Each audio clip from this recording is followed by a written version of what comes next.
Inside Marseille, after the fall of Western Europe's oldest city, street intersections are fortified with gun emplacements and concrete trenches. They were manned by Nazis in the attempt to halt the entry of 7th Army troops.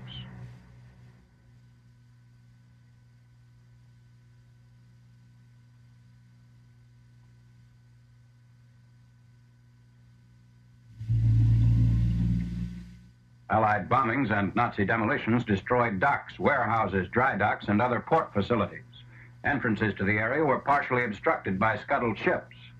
However, the fast-retreating Nazis lacked the time to blow up electrical plants or to cut the city's water supply.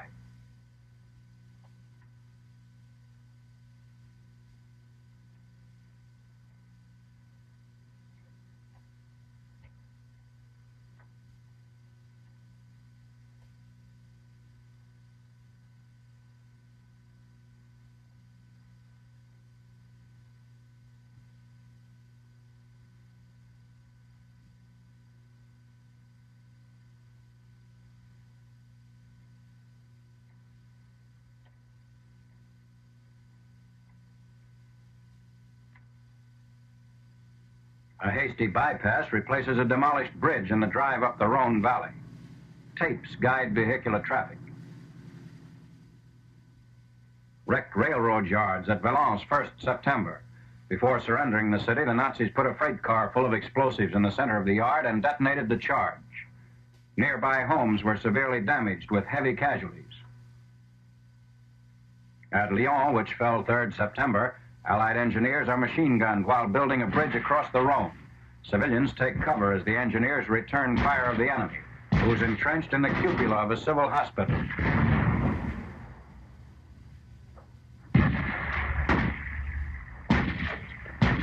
Lyon's last-ditch defenders were quickly wiped out. Crowds cheer the first troops to enter the large industrial and textile center.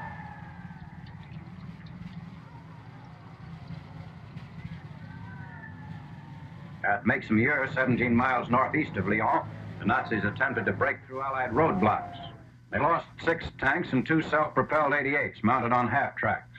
All were knocked out by light armored cars, which the infantry borrowed from a tank destroyer outfit.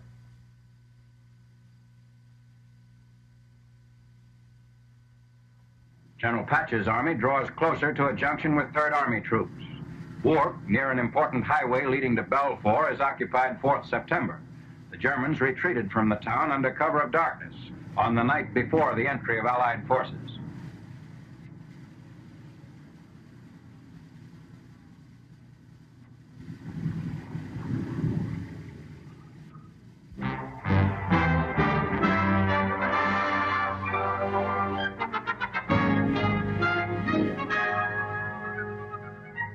Quiet since reaching the Arno in July, the 5th Army front becomes active again as Allied units cross the river to advance toward the Gothic line.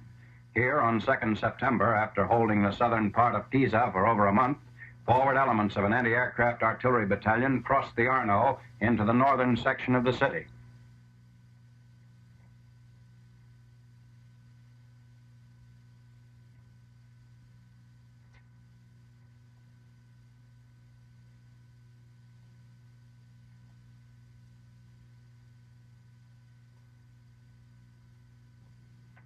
Heading northwest, armored vehicles roll past the historic Leaning Tower of Pisa.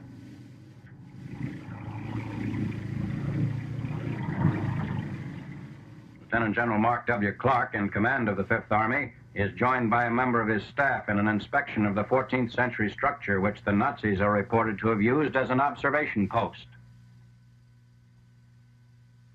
Southeast of Pisa, on the 3rd, a British anti-aircraft unit fords the Arno.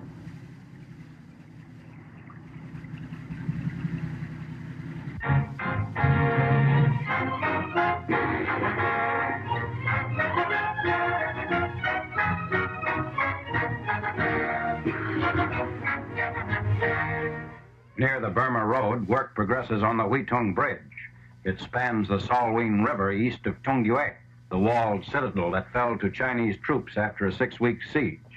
The 90-meter suspension bridge is constructed by Chinese labor under the supervision of the Burma Road engineers. 1 3/8-inch cables support the bridge.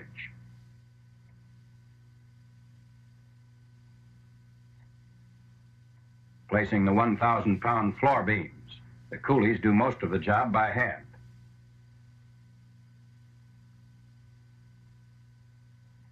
Bolting a floor beam to the suspender cable.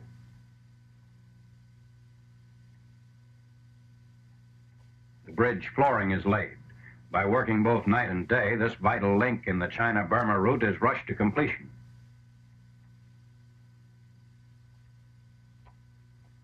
Widening the road on the eastward approach to the Huitong Bridge. A blasting crew places the dynamite.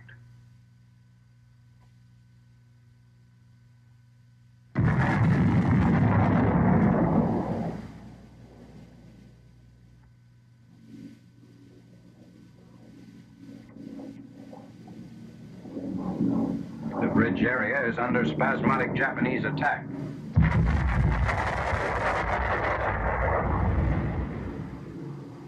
After the bombing, a dud is discovered near the bridge.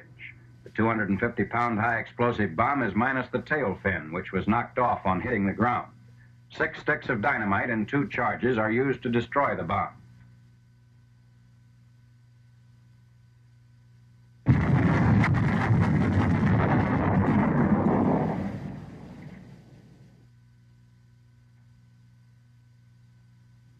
First traffic over the new Salween River Bridge.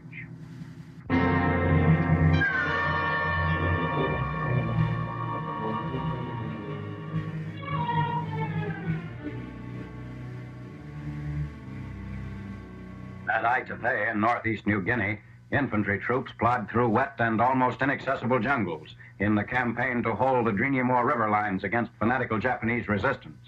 Aitape was invaded 22nd April, trapping 45,000 troops of the enemy's 18th Imperial Army. Native carriers bring much-needed supplies from the coastal sector to the fighting lines. The cargo includes vital replacements for the medics, ammunition, and other necessities.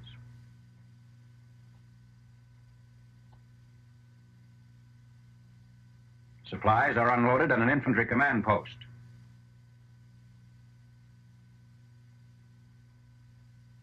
In addition to the native carriers, C-47 cargo planes locate clearings along the jungle-choked front and drop ration boxes.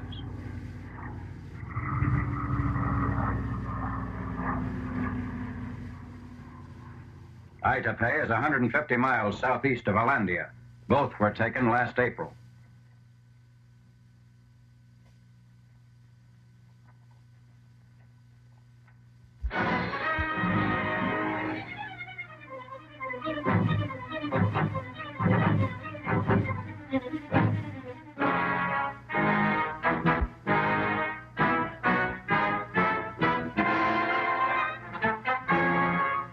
Delays caused by Nazi bridge demolitions in France and Belgium are minimized by the immediate construction of spans by American engineers. This ponton bridge is typical of many spans constructed over the Meuse and other water obstacles facing the American advance. Another crossing of the Meuse is effected by using an old, partially demolished span as a base for a 250-foot Bailey bridge.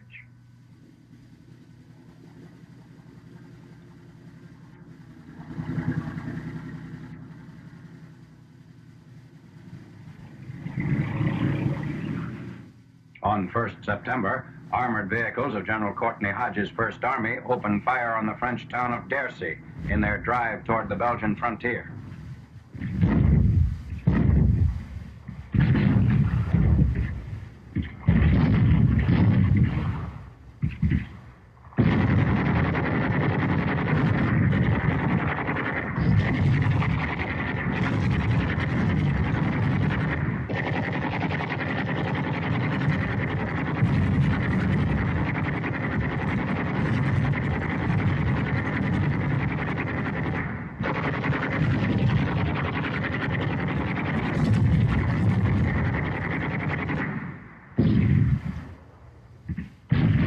An abandoned Nazi pillbox near Cambrai on the road to the Belgian border.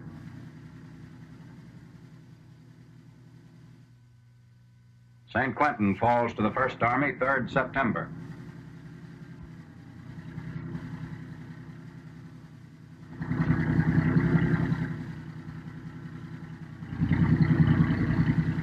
South of Maaken, Belgium, 2nd September. Retreating Nazis set fire to sections of the town.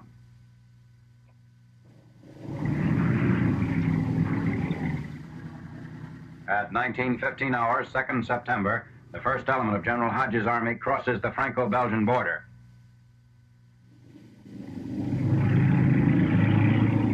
Exploiting the breakthrough into Belgium, units of the First Army attack a retreating column of 1,000 Nazis near Jemappes. American tanks, mortars, half-tracks, and armored cars concentrate their fire on a wooded area 150 yards from their own advancing units.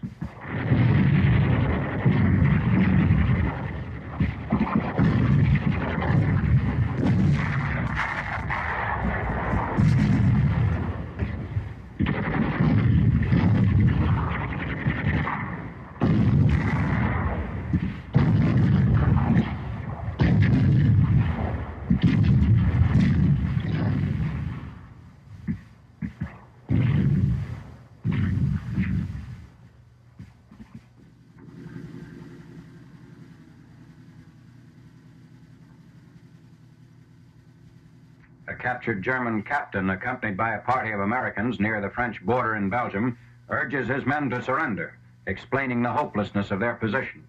Members of the rounding up party were volunteers of the First Army.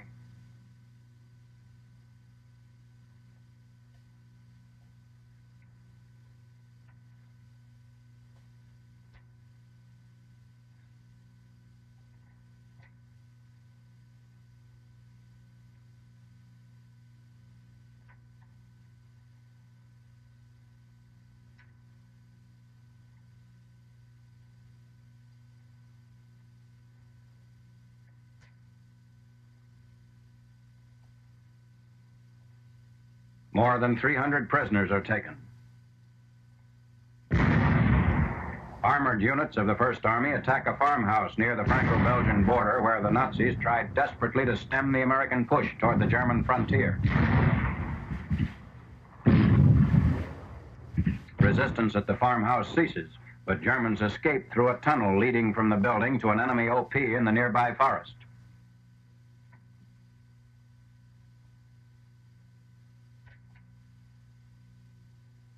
The American First Army continues to eliminate large pockets of resistance as it engages the enemy on a 70-mile front.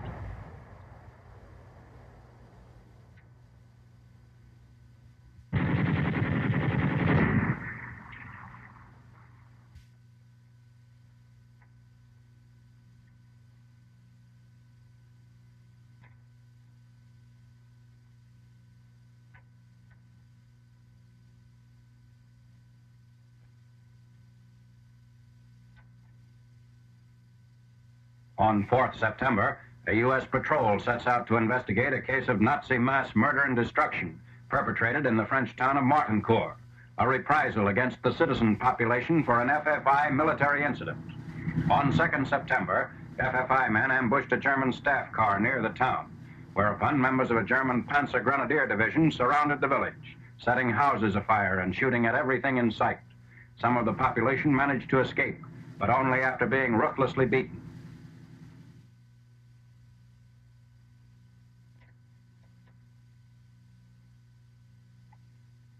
While the First Army pushes north toward Liège and Aachen, other American units, 6th September, launch an attack south of the Belgian border in the Sedan area.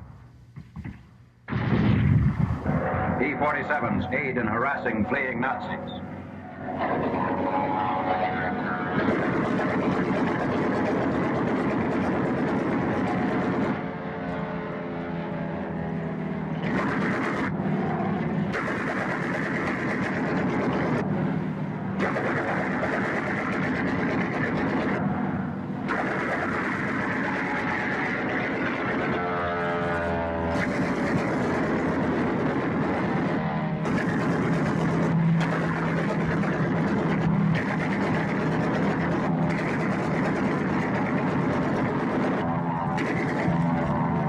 Nazi wreckage in the town of Guinea.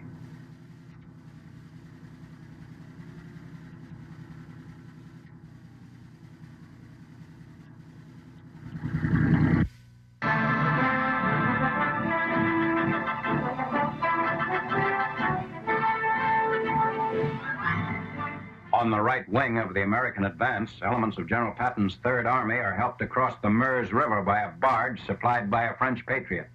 Nazis caused a temporary slowdown of the American pursuit by demolishing the bridge at this point. Infantrymen advanced to Saint-Mihiel, where in World War I, on September 12, 1918, the American Army launched its first offensive as an independent command.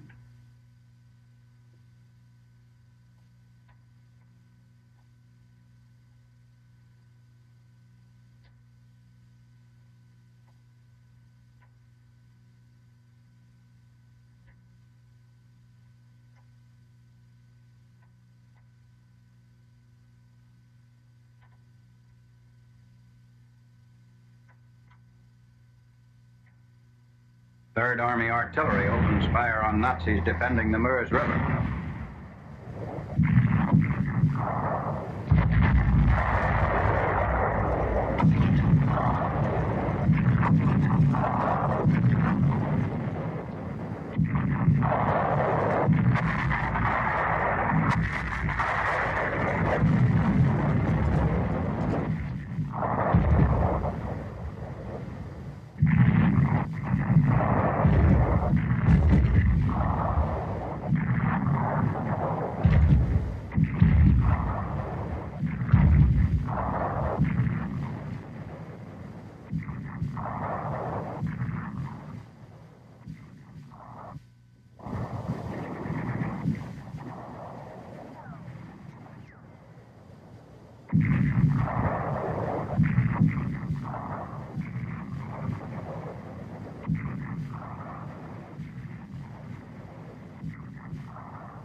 Infantrymen attempting to cross the Moselle are driven back by heavy enemy fire.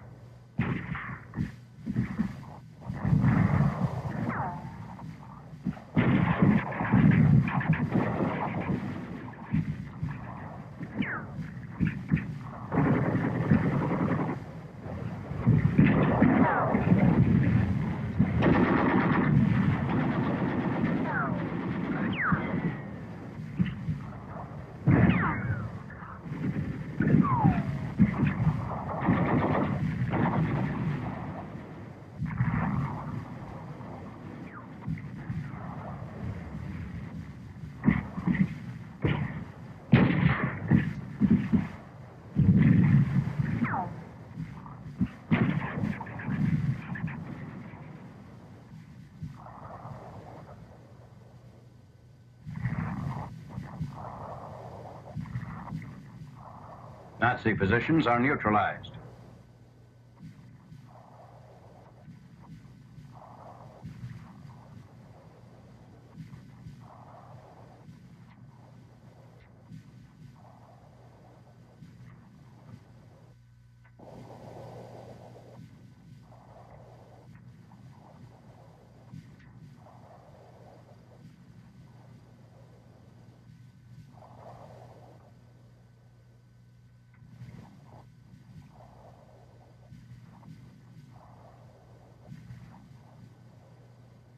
The river is finally crossed, opening the way for drives toward the Siegfried Line.